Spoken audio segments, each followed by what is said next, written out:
जेव्हा एखादा मित्र किंवा पाहुणा आपल्या घरी येतो तर आपण विचारत असतो की तुम्ही केव्हा आलात. हे तुम्ही इंग्लिशमध्ये कसं विचारणार मग? When did you come. कसं विचारणार? When did you come. पाहुणा किंवा मित्र रिप्लाय देऊ शकेल मी आत्ताच आलो. याची काय इंग्लिश होईल? I came just now. I came just now. मित्रांनो, या ठिकाणी तुम्हाला माझ्यासोबत इंग्लिश वाक्य बोलायचा सराव करायचा आहे. चला पुढे पाहूयात. तुम्ही कशाने आलात किंवा तुम्ही कसे आलात याची काय इंग्लिश होईल? How did you come. How did you come. पाहुणा रिप्लाय देऊ शकेल मी ॲटोने आलो. याची काय इंग्लिश होईल? I came by auto rickshaw. I came by auto rickshaw. आपल्याला असं विचारायचे की तुमचा नाश्ता झालाय का? याची काय इंग्लिश होईल बरं? Have you had your breakfast. Have you had your breakfast म्हणजे तुमचा नाश्ता झालाय का? जर आपल्याला असं विचारायचं तुमचं जेवण झालंय का तर याची काय इंग्लिश होईल?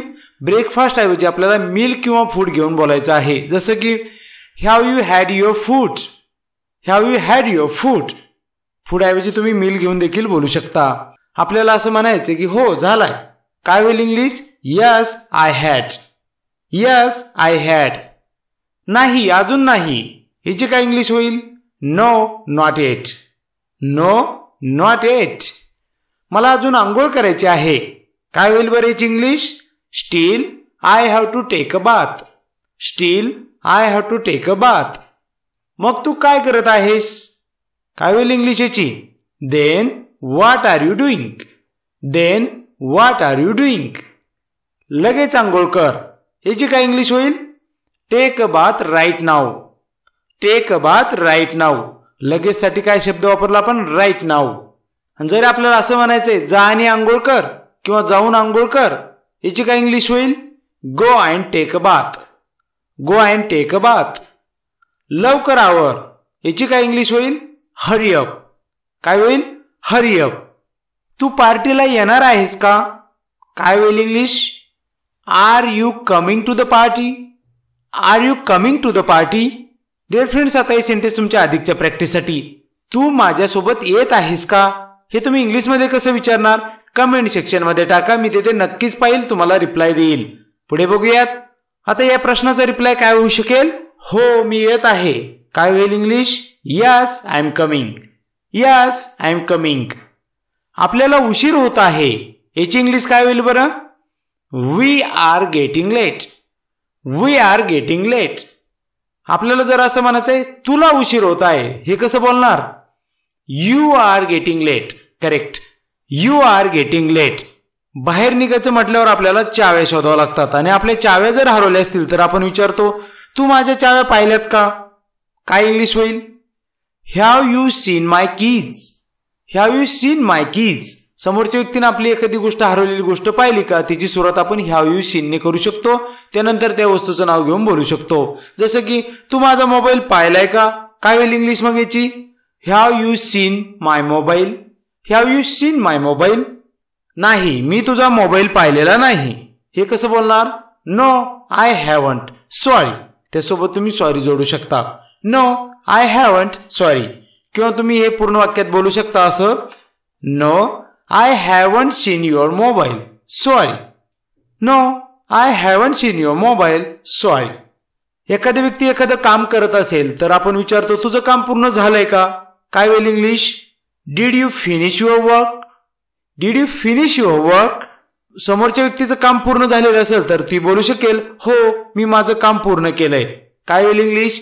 Yes I finished my work. Yes I finished my work. झालेलं नसेल तर बोलू शकेल अजून नाही माझं काम चालू आहे. Not at I am working on it. Not at I am working on it. Not at म्हणजे अजून नाही. तुला काही मदतीची गरज आहे का याची काय इंग्लिश होईल? Do you need any help. Do you need any help. नाही मला या क्षणी तरी काहीही मदतीची गरज नाही. No I don't need any help at the moment. At the moment म्हणजे काय? या क्षणी. No I don't need any help at the moment म्हणजेच मला या क्षणी तरी काहीही मदतीची गरज नाही. विचारल्याबद्दल धन्यवाद. Thanks for asking. कोणी जर आपल्याला एखादी मदत देऊ केली तर त्यावेळेस आपण विचारल्याबद्दल धन्यवाद असं बोलू शकतो. Thanks for asking. Thanks for asking. आपण बरेचदा विचारत असतो, तू त्याला ओळखतोस का? याची इंग्लिश काय होईल? Do you know him? Do you know him? जर आपल्याला असं विचारायचं आहे, तू तिला ओळखतोस का? आता या सेंटेन्समध्ये आपल्याला हिम ऐवजी हरचा वापर करावा लागेल. हर म्हणजे तिला किंवा तिचा असा अर्थ होतो. मग सेंटेन्स होईल do you know her? Do you know her म्हणजे तू तिला ओळखतोस का? हो, मी तिला चांगले ओळखतो. Yes, I know her very well. Yes, I know her very well. आपण जर ओळखत नसू तर काय बोलणार मग? नाही, मी तिला ओळखत नाही. काय इंग्लिश होईल? No, I don't know her. No, I don't know her. मी तिला यापूर्वी भेटलेलो आहे. याची इंग्लिश काय होईल बरं? I have met her before. I have met her before. तिचे नाव काय आहे? काय इंग्लिश होईल याची? What's her name. What's her name. आणि डिअर फ्रेंड्स, आता सेंटेन्स तुमच्या प्रॅक्टिससाठी, त्याचे नाव काय आहे हे तुम्ही कसं विचारणार? कमेंट सेक्शन मध्ये नक्कीच कळवा. चला पुढे पाहूयात. ती नेहा आहे. काय होईल याची English? She is Neha. She is Neha. किंवा तिचे नाव नेहा आहे असं देखील आपण सांगू शकतो. Her name is Neha. Her name is Neha. ती कुठे राहते? काय होईल याची English? Where does she live. Where does she live. जर आपल्याला असं विचारायचंय, तो कुठे राहतो, याची इंग्लिश काय होईल बरं? Where does he live. शीच्या ऐवजी फक्त आपण हिचा वापर केला. वेअर डज ही लिव्ह म्हणजे तो कुठे राहतो? तो काळेवाडीला राहतो. काय इंग्लिश होईल? He lives at Kalewadi. He lives at Kalewadi. तुम्ही कुठे राहता? इंग्लिश काय होईल बोला? Where do you live. Where do you live. मी सुद्धा कालेवाडीतच राहतो. काय होईल English? I also live at Kalewadi. I also live at Kalewadi. छोटंसं गाव असेल, एखादी कॉलनी असेल तर त्यापूर्वी ॲटचा वापर करायचा आहे. आणि मोठं शहर असेल तर त्याऐवजी तुम्हाला इनचा वापर करायचा आहे. जसं की I live in Pune. Pune मोठं शहर असल्यामुळे आपण त्यापूर्वी इनचा वापर केला. म्हणजेच मी पुण्यामध्ये राहतो. तुम्ही काय काम करता? What do you do. What do you do. हे तुम्ही व्हॉट्स युअर जॉब असं देखील विचारू शकता. व्हॉट्स युअर जॉब. मग आपण जे काही करतो ते बोलू शकतो. जसं की मी शिक्षक आहे. I am a teacher. I am a teacher. तुम्ही जर विद्यार्थी असाल तर तुम्ही बोलू शकता आय एम अ स्टुडंट. तुम्ही जर एक हाऊसवाईफ असाल, गृहिणी असाल, तुम्ही बोलू शकता I am a housewife.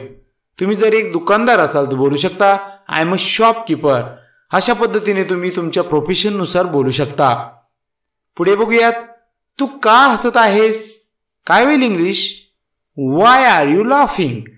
Y are you laughing म्हणजे तू का हसत आहेस. आता हे सेंटेन्स तुमच्या अधिकच्या प्रॅक्टिससाठी. तू का रडत आहेस हे तुम्ही इंग्लिशमध्ये कसं विचारणार? कमेंट सेक्शन मध्ये नक्कीच टाका. चला पुढे पाहूयात. तू माझ्यावर का हसत आहेस? Why are you laughing at me. Why are you laughing at me. मी तुझ्यावर हसत नाहीये. काय होईल इंग्लिश मग? I am not laughing at you. I am not laughing at you. तिने आत्ताच एक विनोद सांगितला. She just cracked a joke. She just cracked a joke. म्हणून मी हसत होतो. That's why I was laughing. That's why I was laughing. तू खूपच सुंदर दिसत आहेस. एखाद्या मुलीची किंवा स्त्रीची तुम्हाला स्तुती या पद्धतीने करायची असेल तुम्ही बोलू शकता you are looking so glorious. You are looking so glorious. Glorious ऐवजी तुम्ही प्रिटी वापरू शकता. You are looking so pretty. किंवा तुम्ही बोलू शकता you are looking so lovely.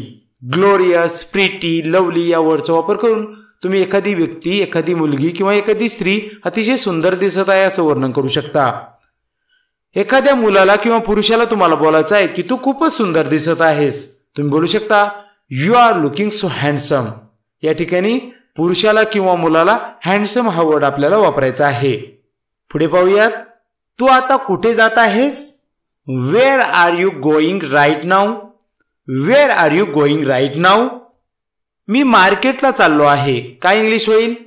I am going to the market. I am going to the market.